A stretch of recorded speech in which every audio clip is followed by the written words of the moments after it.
ஆக்சுவலா இந்த போஸ்ட் வந்து சன் நியூஸ்ல வந்து அப்லோட் பண்ணிருக்காங்க. என்னன்னா வந்து பாத்தீங்கன்னா தடை அப்படின்னு சொல்லிட்டு ஜனநாயகன் படத்துக்கான ஒரு ரீசன் அப்டேட் வந்து அவங்க கொடுத்திருக்காங்க. அதான் இந்த கமெண்ட் வந்து நான் போய் படிக்கணும் அப்படின்னு நான் நினைச்சேன். சோ ஃபர்ஸ்ட் கமெண்ட் வந்து பாத்தீங்கன்னா போட்டோ எல்லாம் கரெக்டா செட் பண்ணி போடுறான்டா. கரெக்டா கட்டுட்டா. உண்மையில எனக்கும் பாக்குறப்ப வந்து ஃபர்ஸ்ட் எனக்கு வந்து இந்த வீடியோ இந்த இமேஜ் பாக்குறப்ப எனக்கு அது தோணல.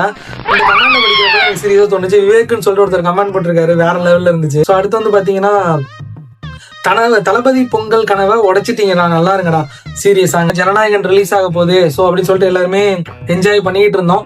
பட் அது போச்சு. ஸோ அதை வந்து ஒருத்தர் கமெண்ட் போட்டிருக்காரு. அத வேற ஞாபகப்படுத்திட்டீங்க. நெஞ்சமெல்லாம் பொண்ணா இருக்கு தம்பி. டேங்கோத்தா, இவ்வளவு ரொம்ப வன்மம் பிடிச்சி அலையறீங்களாடா அலையறியடா அட்மின் அப்படின்னு சொல்றாங்க. ஏன்னா அட்மின் போட்ட அந்த இமேஜ் வந்து அந்த மாதிரி.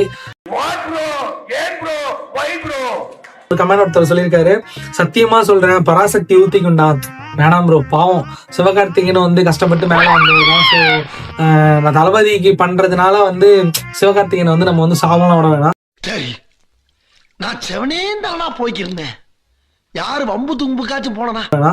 ஸோ அதனால அந்த கமெண்ட் வேணாம் ப்ரோ. ஸோ அடுத்து வந்து பாத்தீங்கன்னா நீதி வெல்லும் போடுங்க இப்போ. நேர்மை, நீதி, நியாயம் ஜெயிச்சது. ஸோ ஓகே, நம்ம அடுத்த வீடியோ போலாமா?